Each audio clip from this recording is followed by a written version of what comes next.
led to the transformation in their lives. And particularly nowadays, I've been uh, leaning towards discussing the lives of those individuals who were foreign to the Quraysh, who were foreign to the language of Arabic, or who were foreign to the tribalistic community of the Arabs, or they were of a darker complexion in the sense that they were not people that society respected because of the jahiliyyah, of ignorance, but they accepted Islam, and Islam gave them dignity and honor. And we talked about Khabbab bin Arat radiallahu anh, who was an ex-slave who accepted Islam and became a leader of the Muslim community and someone very dear and close to the Prophet ﷺ. Before that, we spoke about Zayd ibn Haritha radiallahu anh, who the Prophet ﷺ loved, equal to his children. Today we're going to talk about Ubadah bin Samit radiallahu anh. Ubadah bin Samit radiallahu anh is Ansari. He is from Medina to Al-Munawwara. And he will be considered an Ansari, Aqabiyun, Badariyun. Now, if anyone has one of these statuses, he's a gold star, general, warrior. It's sufficient for someone like him. One of these accolades is sufficient for them to be a recipient of Jannah. Now, what does that say? Let me explain that to you. Ansari is a person who supported the Prophet ﷺ, and the Prophet ﷺ said, لو سلكت الناس واديا لسلكت الأنصار واديا لسلكت وادي الأنصار or شعب الأنصار. If the people were to walk in a path, meaning generally the Muhajirin or anyone else, but specifically if the Ansar walked a path, I would walk the same path of the Ansar. And he says, لولا الهجرة لكنت من الأنصار. If it wasn't for migration, I would be from amongst those who are the Ansar. كونوا أنصار الله كما قال عيسى بن مريم للحواريين من أنصاري إلى الله قال الحواريون نحن أنصار الله فآمنت طائفة من بني إسرائيل وكفرت طائفة فأيدنا الذين آمنوا على عدوهم فأصبحوا ظاهرين. Just like Jesus, he reached out to his people and he said, who's going to be the helper of Allah, the assistant of Allah? إن تنصروا الله ينصركم. If you help Allah, Allah will help you. وَمَنْ يَخْذُلْكُمْ فَمَنْ ذَا الَّذِي يَنْصُرُكُمْ مِنْ بَعْدِ. And if Allah subhanahu wa ta'ala abandons you and alienates you, ignores you, who is there to help you other than Allah subhanahu wa ta'ala? So imagine a community, not one or two, imagine a community that were considered to be called the helpers of Ansarullah, the Ansar of the Prophet sallallahu alaihi wasallam. What a noble. Allah subhanahu wa ta'ala says in the Quran, وَالَّذِينَ تَبَوَّأُوا الدَّارَ وَالْإِيمَانَ مِنْ قَبْلِهِمْ يحبون من هاجر إليهم ولا يجدون في صدورهم حاجة مما أوتوا ويؤثرون على أنفسهم ولو كان بهم خصاصة ومن يوق شح نفسه فأولئك هم المفلحون. Allah subhanahu wa ta'ala says what to say about those who established a city, تبوأوا الدار, they made their land a place of home, and وَالْإِيمَانَ مِنْ قَبْلِهِمْ, and they also, tabawwa is usually something done for something which is a structure, a building. تبوأوا الدار means you inhabited a city. You don't do it to something that's abstract. Iman is not something, it's not tangible.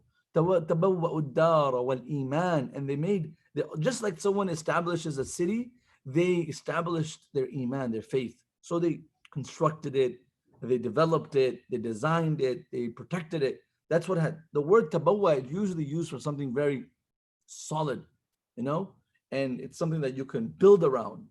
Iman is something you cannot see. So how do you build it? But Allah subhanahu wa ta'ala says they built their iman. يُحِبُّونَ مَنْ هَاجَرَ إِلَيْهِمْ. They had no hesitation, no reluctance against those who moved into their community. In our community in Flint, if a doctor moves in and he is the same occupation of many other doctors, people will be very apprehensive. Why are you moving in? We already have many doctors in this field. People become very apprehensive. Even imam moves into a community who's a sheikh, imams and sheikhs becomes very apprehensive. Feel like, someone might be stepping on their toes or taking a piece of their pie. Doctors, engineers, people. Of course, rizq and opportunity is laid down by Allah subhanahu wa ta'ala. The word they will say, saturated, from the same occupation.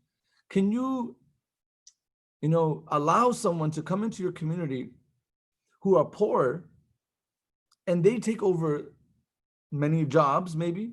Remember the whole art discussion of Donald Trump? Immigrants and banning visas right now, particularly because the economy is poor. The economy has nothing to do with immigrants. I mean, people who are economists, they can do the studies, but the economy really doesn't have, in our religion, economy is something that, wealth is something that is, comes and goes with the permission of Allah subhanahu wa ta'ala. How many times I've met parents and community members here in my beautiful Flint community. This is Sheikh Abdullah. Before I had my first child, I had no job. Second child, I got my first job when I had the first daughter. Then my second daughter came, and this happened.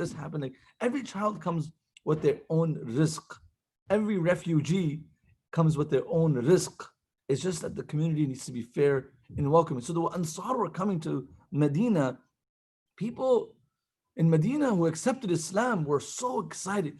يحبون, subhanallah, Allah says, يحبون من هاجر إليهم. Very happy, very happy. ولا يجدون في صدورهم حاجة. And there was no reluctance. They gave everything they had in support of these people. Now, that's an Ansari. You know what an Ansari is, but let me tell you what type of Ansari he is. He is Aqabiyun. Now, if you don't know what an Aqabi is, Aqab starts like, it seems like the heel, Aqib. Aqib is a heel, but that's not what it means. Aqabiyun is a person who was present in Bay'atul Uqaba. The pledge the Prophet ﷺ did with 12 Sahaba, men and 2 women, in Makkah al-Mukarramah doing Hajj. And amongst them was Ubadah ibn Samit radiyallahu anhu. He was amongst those 12 people. So when Musa ibn Umair radiyallahu anhu went, and he Hudayr and Sahaba, that they welcomed Musa ibn Umair. 6 people took Mus'ab. He asked for Mus'ab. Then the next 6 became 12, 14, and the next year became 70 plus people. So by the 3rd year, the Prophet ﷺ was confirmed to migrate to Medina, but there was a process of 6, 12, 13, 14, then all the way to 70. So amongst the 12 men that came and few women, Ubadah bin Samit, and these are the pioneers of Madinatul Munawwara and in the city of Taibah, that came and they pledged to the Prophet ﷺ, and that's number 2. So he's extremely important to Islam in Medina and the influence of Islam in Medina. A black man. And Badariyun, he was also a person that participated in the Battle of Badr. I hope you didn't forget. Sometimes it's important to recognize that. Inna Allah Ta'ala ittala ala ahl al-Badr.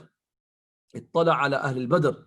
فقال اعملوا ما شئتم فقد غفر الله لكم. Allah said to the people of Badr, do whatever you want.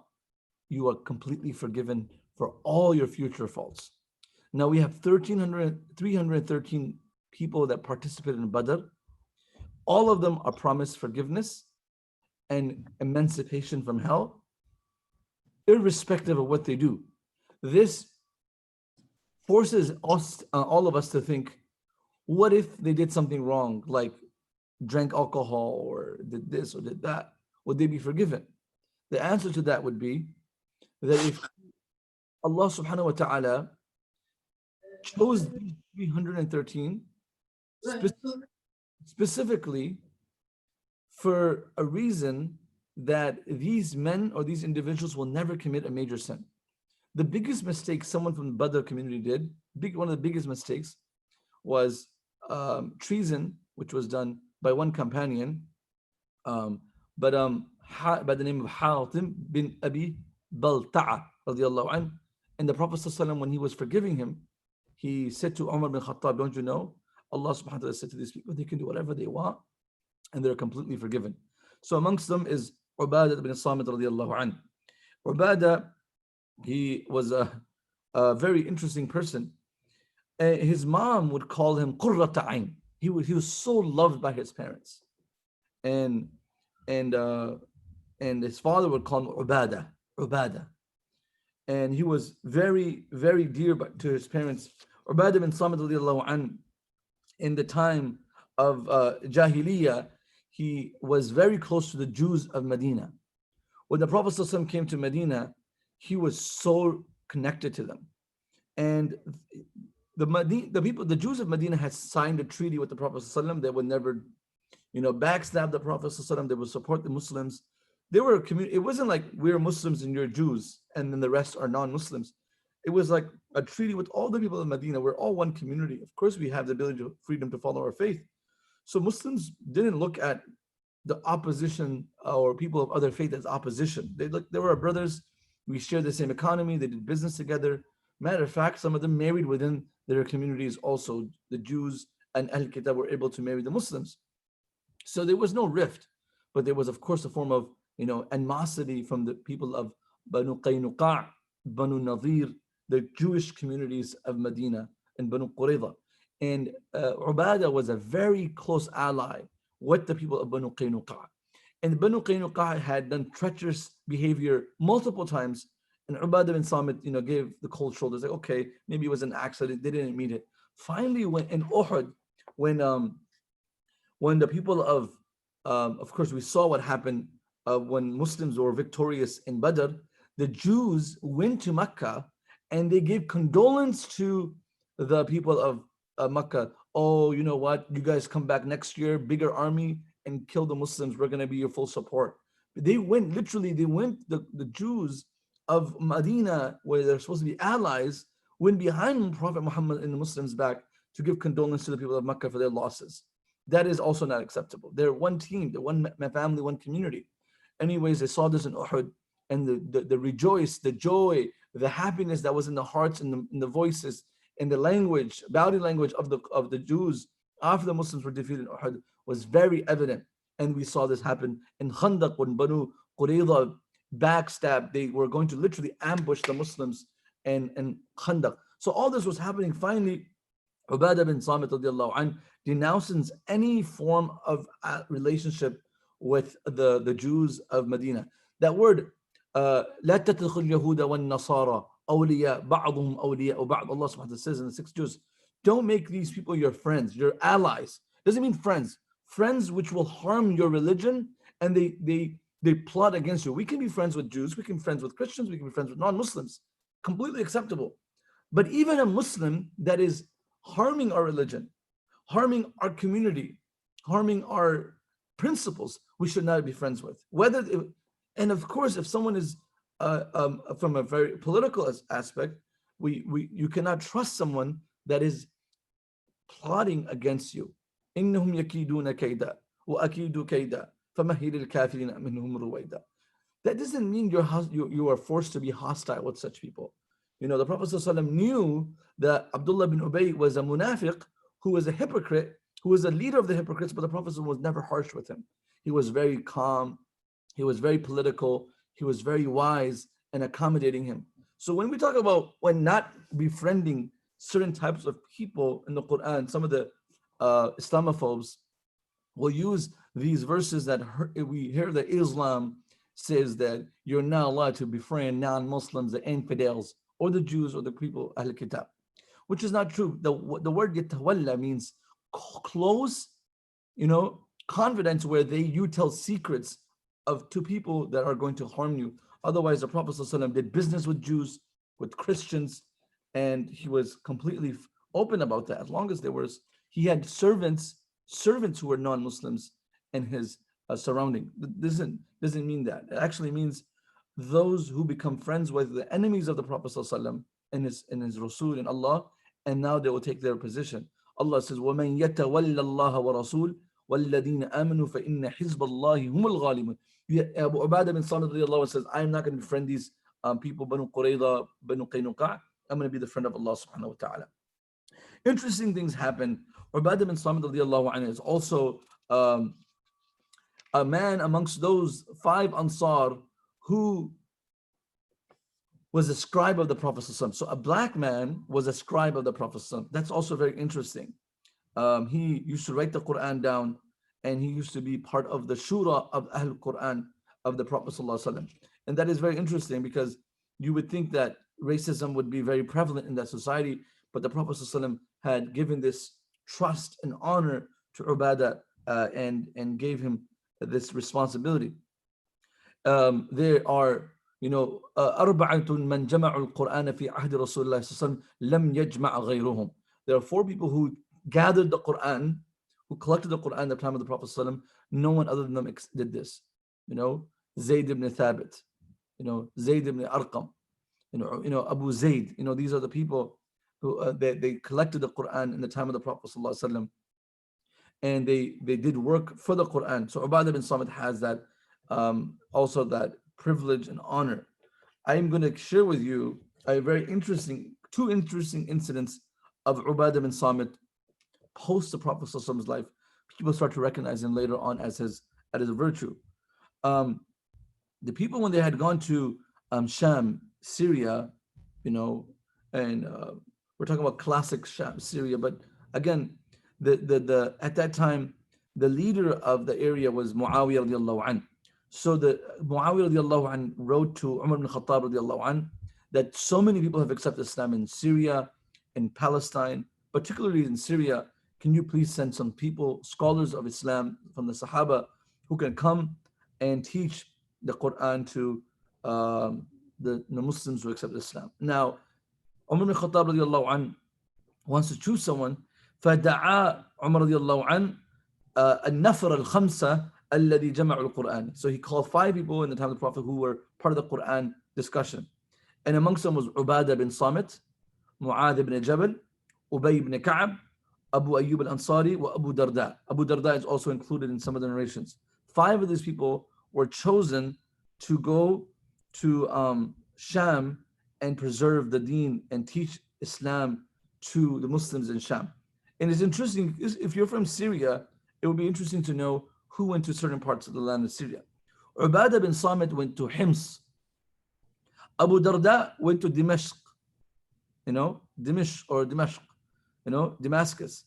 And then Mu'adh ibn Jabal went to Palestine. And that's really interesting. Mu'adh ibn Jabal went to Yemen also, then went to Palestine, and later on died in Jordan because of Ta'un, plague. So he went to Palestine. All of this was the process of Islam coming towards Syria, Palestine, was in knowledge of Islam, and the academic sciences came to Syria from these great individuals, and they established themselves there. Ubadah bin Samit radiallahu anh became a leader for many armies at the time of the Prophet sallallahu alaihi wasallam. There was one story that really intrigues me of Ubadah bin Samit radiallahu anh.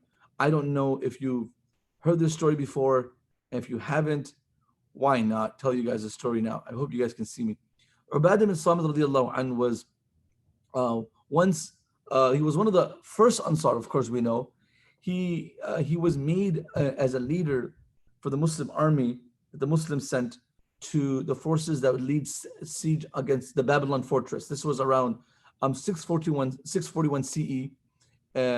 This is around the Coptic Cairo, which we call today the Coptic Cairo, and Alexandria, you can also say, where the king at that time was Muqawqis, the Egyptian ruler, had a stronghold.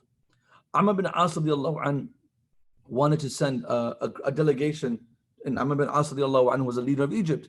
He wanted to send a delegation of people that can go and speak to Muqawqis and get them to come to terms. So he sent the lead of 10 people, and amongst the 10 people, he made the Ubadah bin Samit radiallahu anh to go speak to al-Muqawqis. Ubadah was black, and when the boat of when the delegations traveled by boat to al-Muqawqis and entered his palace, Ubadah stepped forward, and Muqawqis was alarmed because of his blackness. Muqawqis was a very a racist person, and when they docked, he saw that this dark black man was coming to speak to the king or the leader of the time. Muqawqis said, "Take this black man away from me and let someone else come and speak to me." Now, I have the Arabic text here too, and I want to read the Arabic text because it's so funny, right? That this people are so racist. It's like pathetically funny, and how the Muslims were able to combat this. Anyways, when the here we are. It says فكان عبادة بن صامت طويل القامة عظيم الهامة. Ubadah bin Samit was very tall and he had a big head. كث الشعر شديد الهيبة. He had very thick hair, right? So he had an afro and he had an extreme strong demeanor. يملأ عين رائه رهبة وروعة. Anyone that saw him was struck with awe. Very tall, big, thick, long, thick hair, and he was very strong personality. فلما تقدم من القوم مقوقس هابه أشد هيبة. Muqawqis, when he first saw him, he was really intimidated. He got scared. He said to the people around him, نحوا عني هذا الرجل وقد قدموا غير ليكلمني. He said, move this person away from me and let me speak to someone else. Let me speak to someone else. I don't want to speak to him. In some narrations, he says, take this black man, الرجل الأسود, away from me. I don't want to speak to him. They said, the Muslims said, this black man is the best of us in knowledge and wisdom. He is our leader and he is the best of us. He has been appointed over us. We all refer to his opinion.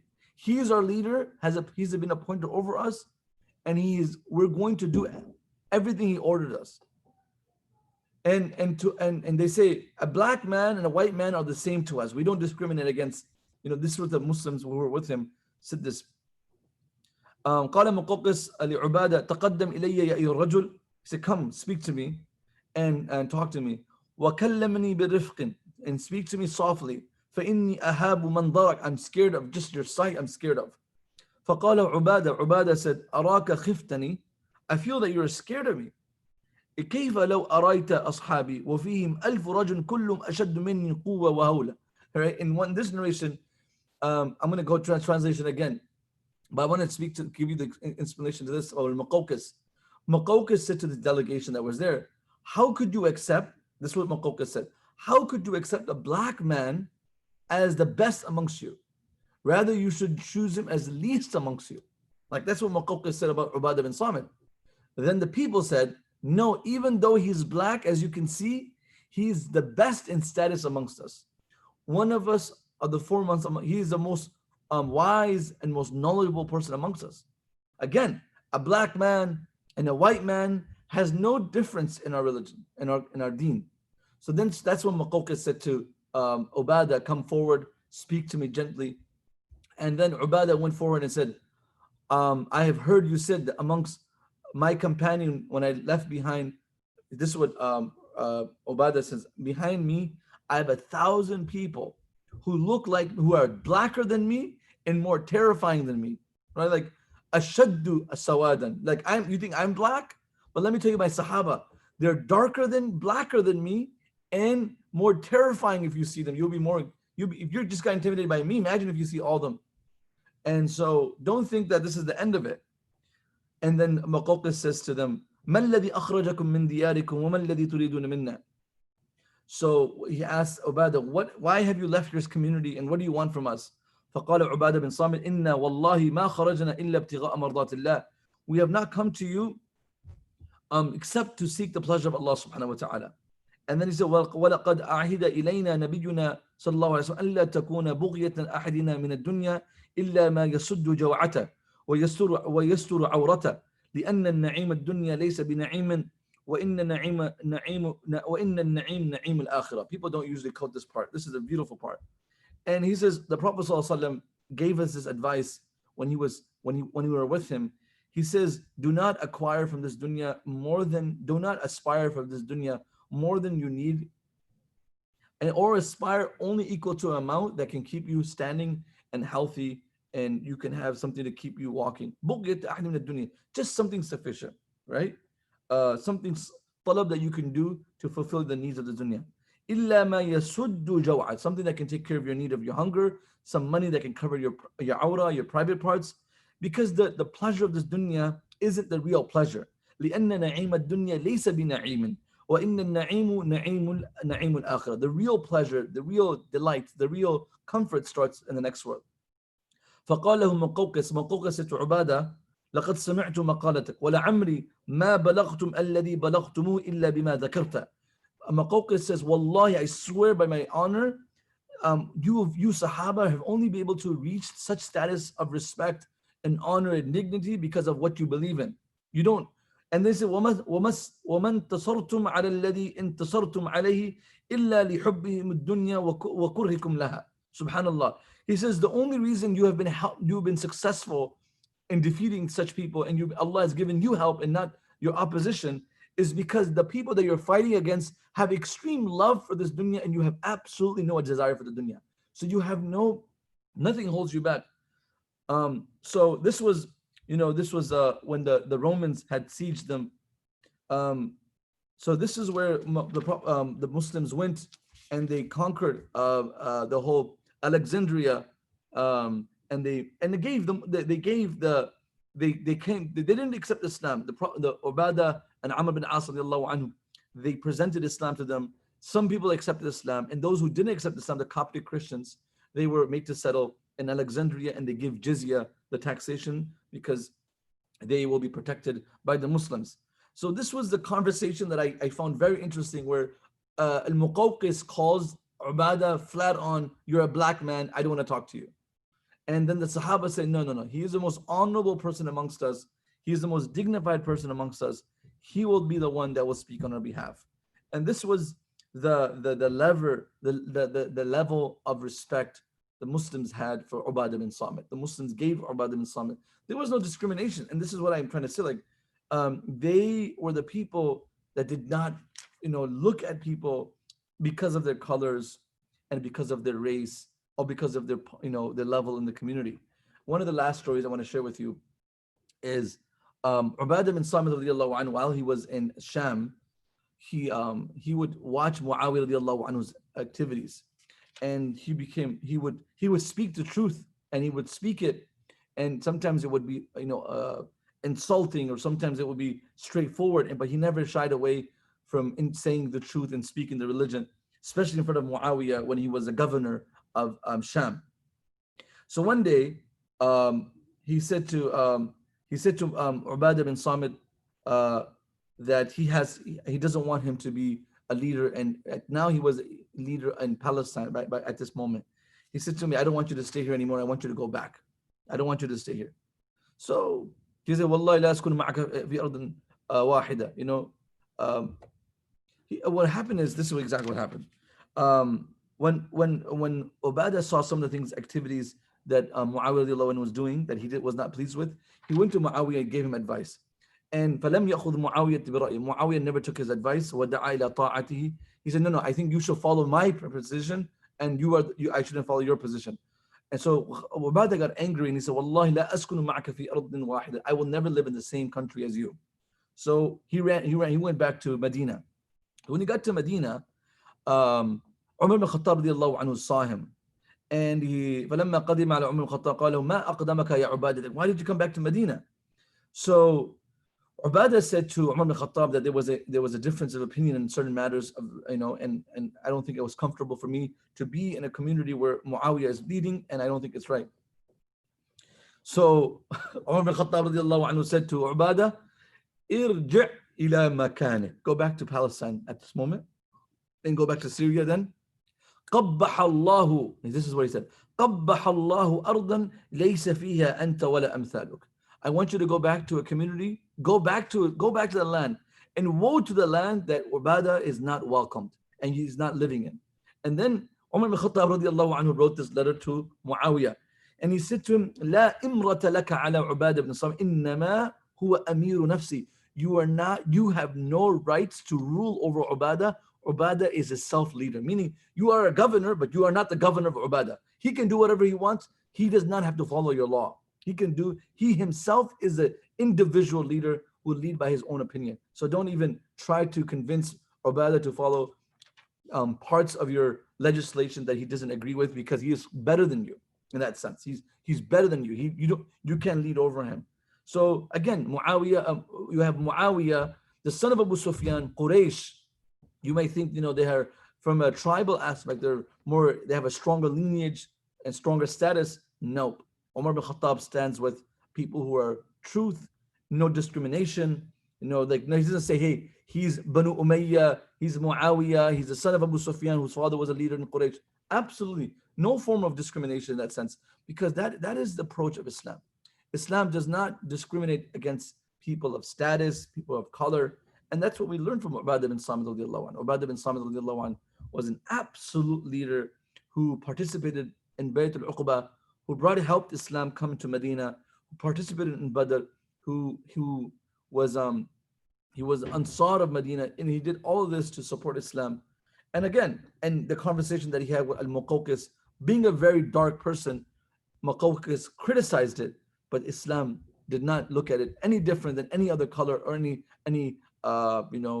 ethnicity or race. It just gave him so much respect. Above all of that, he was the most knowledgeable person, and the fadl and preference is not given on basis of color and dignity. It's on the color of taqwa, on the base of taqwa and honor. And that's what I wanted to share with you on the lecture on Ubadah bin Samit radiallahu anhu. You guys learned this. We learned all about this. We have to get over aspects of our life. This is why you find in the seerah and tarikh of Islam, so many Muslims who were black, who were, they were slaves, and then they became very prominent people.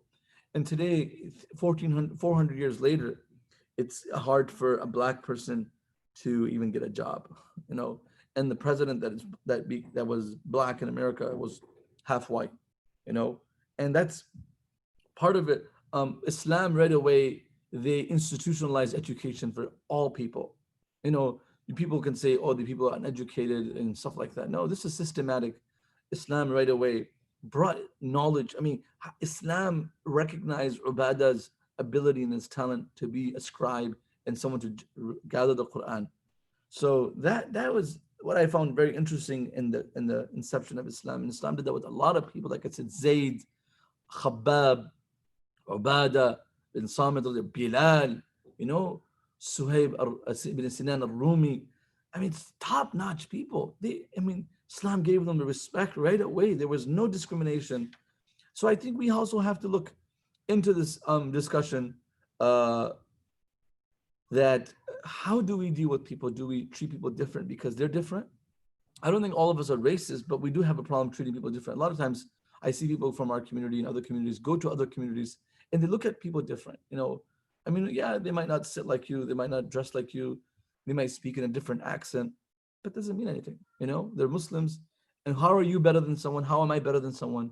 The only preference is based on taqwa. So Ubadah bin Samit radiallahu anhu was that, and the Sahaba recognized that.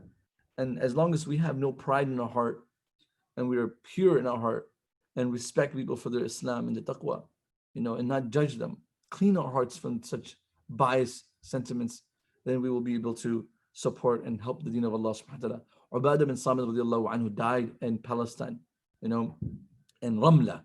And he died in Palestine, and he's buried there. He died in the year of 34 Hijri, 34 years after Hijrah, many years after the Prophet's demise. So inshallah, we learn from this that we try to be our best in our character, in our morals, and our ethics, and find space in our heart for every single person, just like the Prophet did. Poor and rich, no difference. And the Prophet ﷺ was able to build a community of people from different backgrounds, different walks of life, rich and poor. The poor never looked at the wealth of the rich, say, oh, I want that. Never did the rich look at the poor and say, we're better than them. That's unbelievable. There was the poor people of Medina, the Ashab Sufa, never looked at Uthman and say, man, Uthman got some orchards, he got some palaces, he got some homes. Never did that. Never did look at the wealth of Abdurrahman bin Auf. He said, man, he got some nice horses. He can let me borrow one of his horses. They never looked at the with the eye of greed or ishraf, letting the person know that I also need something from you. They were so content. The poor were content in their situation. They tried hard to come out of poverty, and the rich were always available to help those who were ever in need. And that's how Islam prospered. There was no forms of classification based on wealth status. It's all Islam. And the more righteous a person was, the more humble he was. So a lot of times there is this superiority complex in some communities because they think they're more religious than some other people. No, I mean that itself speaks. You believing that you're more righteous than someone is kibr itself. You can hope that you're righteous as long as you don't discriminate against someone. لا, لا تحقرن من أخاك شيئا. لا تحقرن أخاك. The Prophet ﷺ said, كفى بالمرء كفى بالمرء إثما أن يحقر أخاه مسلما. It is enough for a person to be a bad person. Enough for a person to be a bad person that they look down at someone. They look down at someone. Oh, they don't know how to pray, they don't read Quran, or they're different than us and we're better than them.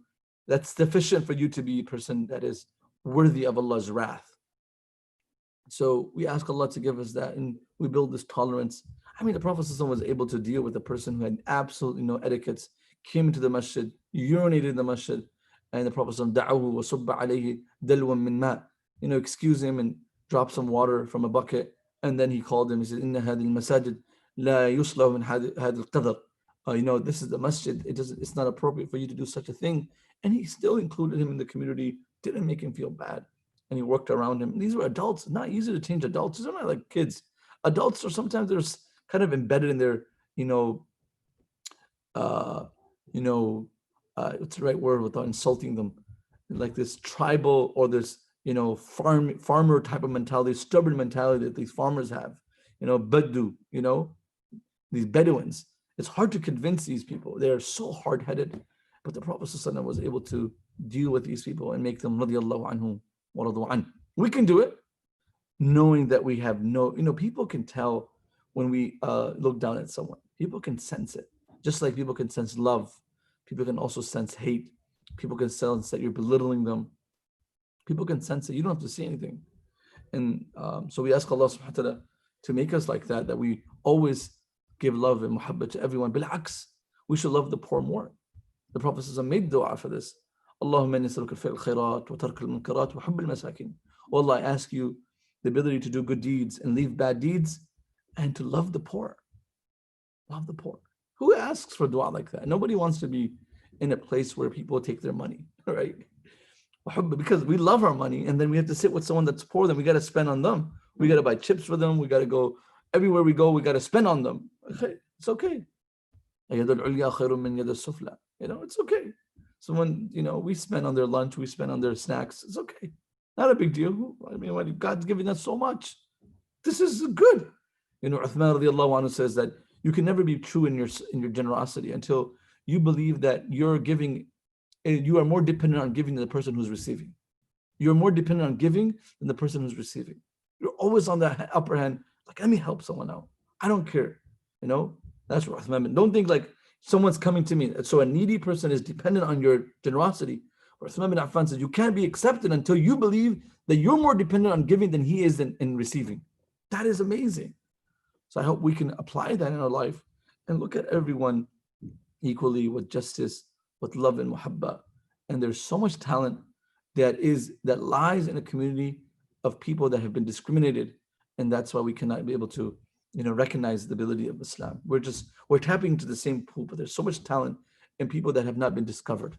And we can only discover them when we think they're equal and we start investing into them and we try hard for them and we pray for them and reach out to them. And we come out of our comfort zones in our bubble, this bubble that we have, and it's true that Muslims live in a complete bubble. And it's not their fault. Sometimes they just don't go to different schools or they don't go to different communities. They've been living in the same zip code their whole life, and all of a sudden they go to college and they're exposed to different things. But nevertheless, We ask Allah subhanahu wa ta'ala to make us, people who support Islam and do the work of deen and are accepted in the eyes of Allah subhanahu wa ta'ala and guide many through us and guide us too. Jazakumullah khair, brothers and sisters. I see a lot of high school students here, which is really impressive, but let's see if we can bring the college students back. I don't know where they went.